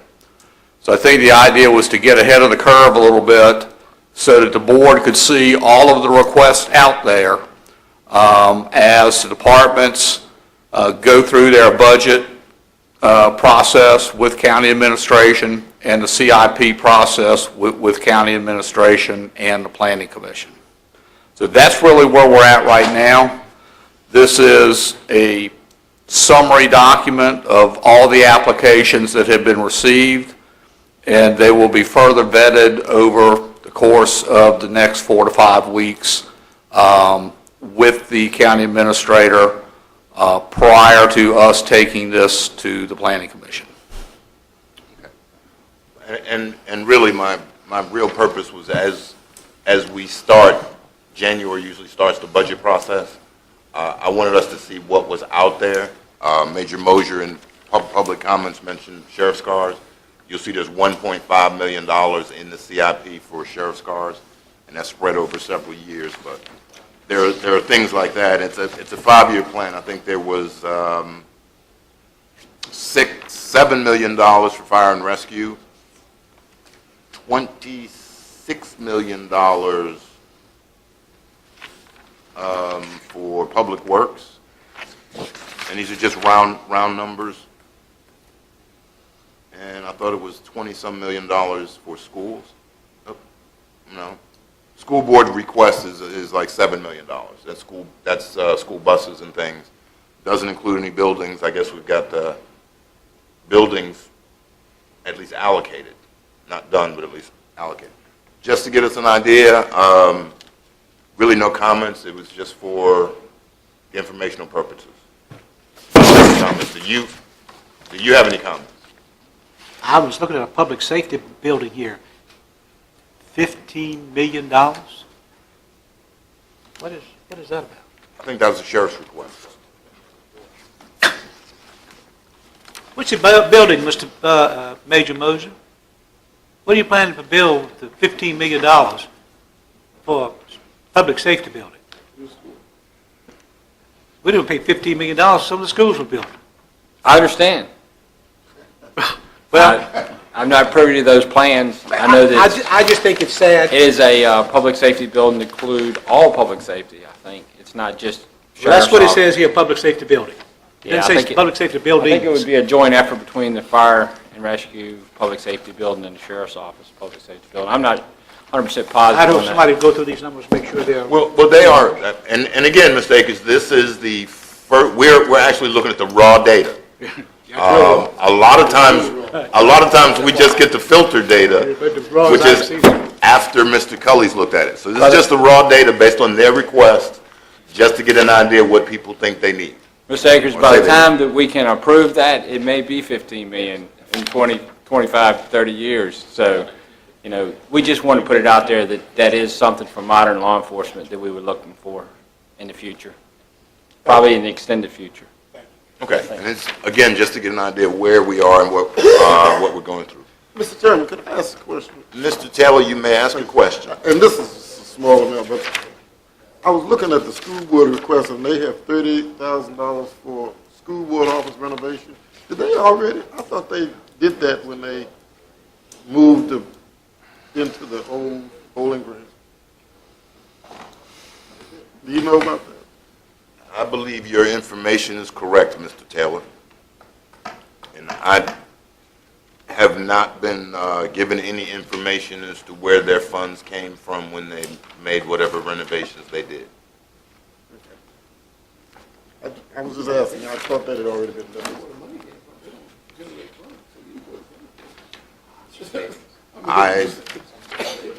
The reality is, what you're saying is it was a savings or something. It was not identified in their budget, so I don't know where it came from. That's all I can say. All right? But it's just, the reason we got the CIP in this state was just so you could have a chance to see what it was before Mr. Cully, Mr. Chairman? Before Mr. Cully analyzes it more. I was looking for the right word. If anybody would actually like the data request sheets to go with us, we'd be more than happy to provide that to the board members, the documents that come to us, Do the data sheets have justification? in theory. For a $15 million public safety building? All right, we'll leave it at that, Mr. Fincham. If there's anybody, if there is any board member who would like to have the justification sheets that go along with the CIP request, I guess they should just ask Mr. Cully. And if you can make those electronic, I'll take them, but don't give me paper. Okay, so if you've got those, Mr. Fincham, you can scan them in and send them to them in an email, then I'll take them. But I have to confess I'm a hoarder. So if I'm a hoarder, I can't hoard paper, but electrons nobody really notices. Okay, gentlemen, we are at the end of our agenda. Mr. Cully's going to give us a capital projects update and then closing board comments. Mr. Cully? No closed meeting today? Oh, appears the reporters are disappointed. Let's figure one we could have. We'll have a closed meeting and then not tell you what happened. How's that? Joey was kind enough to inform me that that number came from a study that the county did in 2007 based on space needs assessment for fire and rescue. Scott. Just to let you know, that was for you, Ms. Akers. Scott, and only because you do so much work for the community and you're such a great person and you got a gun, we're allowing you to come back and say that. Well, thank you, but I want to keep you informed. We do appreciate it. And thank you, Major Mosher. All right, Mr. Cully, what's going on with our capital projects? As you can see from the report in your packet, radio system, we're at 79% expenditure. Courthouse security upgrade, we still haven't gotten that complete. We would hope to write off of a contract with King William Schools, but we found that they'd only bought about, 6 or 8 of the items similar, so we're going to pretty much have to bid that out or either look at maybe a public-private partnership type of arrangement, see somebody to come in and propose it to see if we can get that done. So we haven't started that project yet for $187,000. The school project, see Bowling Green is still at the same 91%. Madison is 4% expended, and the high school renovations, $1,027,907 or 4.9% expended. So we have spent, 1.18, 100,080. 1.18.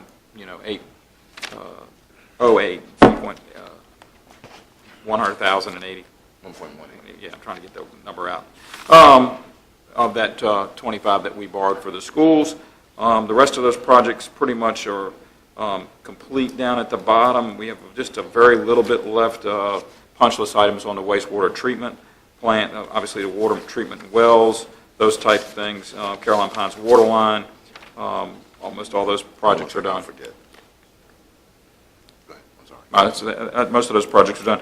We did overexpend on the wastewater treatment, but you all approved some change orders, and as we proposed, we were going to pay for that out of the water line money that we saved. So while we may be over in one, we're way under than the other on those 2 projects. So we are still ahead for both of those projects as far as underspent.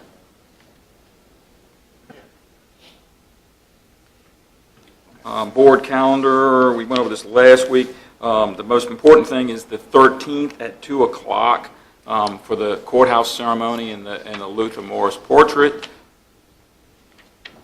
And the second most important thing is the holiday luncheon on the 17th at 12 to 2, and employee recognition around 1:15. We read the memo. On the 19th, you may have gotten an invitation to Ladysmith Advanced Auto Ribbon Cutting Grand Opening. And they're going to be giving away prizes. I'm looking forward to some sort of car parts or something. So. Well, if they give you a car, make sure you file. Okay. And then as you'll notice, and I informed you last week, I'll be on vacation starting the 22nd through January 5th. Our next meeting will be the 13th. And prior to that, we'll have the Dutch Treat Legislative Dinner at Lowry's that Essex hosts with the legislators, and you're supposed to let Pam know so we can get that coordinated. If you haven't, still have a little bit of time on that. That's all I have on the calendar. What else is January 7th?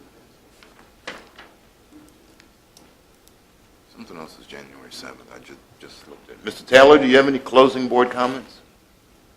No, I don't have any at this time. Mr. Black? Mr. Chairman, as you had suggested earlier, I'd like the staff to look at the ordinance and bring it to the board regarding the fines on proration of personal property. Give them a little more direction as to like a maximum penalty.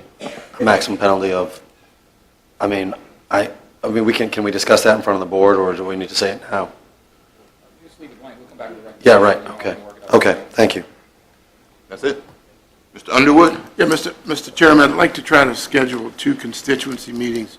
One on January 6th, Ms. Hall, and then one on January the 20th. That's a week before our next board meeting, and then a week before our second board meeting on Tuesday. And it's going to be directly related to the solid waste plan. Normal place, yeah. Reedy, Dawn Progressive Center, and the Tourism Building, second. And there's a radio meeting Thursday. That is correct. That's staff. Okay. Mr. Akers, closing board comments? Mr. Seeley, you had one. I have one closing board comment. Mr. Whiteman, can we find out if DEQ has actually received a permit request from the schools for stormwater management? They have received them. We have the transmittal letter. The high school was done on time. Madison had to be pulled. They had some changes, and we got the letter of transmittal last Tuesday of last week. So both of them are in? So both of them are in, and the 60-day clock has started. Okay. Yes, sir. Thank you. That's it, Mr. Chairman.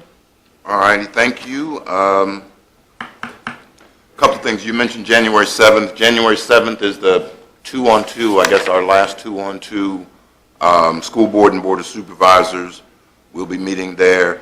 The other thing is, I know the town of Port Royal has been having discussions about their water system and things, and we had talked before when we were talking about boundary adjustment of combining the other systems and maybe the county looking at that.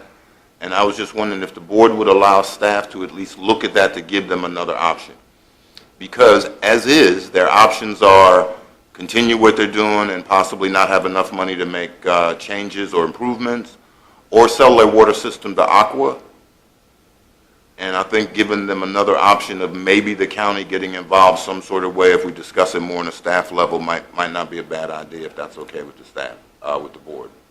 At least it's discussion purposes for now. We don't know if that's what we'll do. All right, and last but not least, gentlemen, it has been truly my honor and a pleasure to be the chairman of this Board of Supervisors. I hope the year has gone well, and I do appreciate your faith in me. And we're going to take a motion to adjourn, because that's the last thing I want to do. So moved, Mr. Chairman. Second? Oh, second. All in favor? Aye.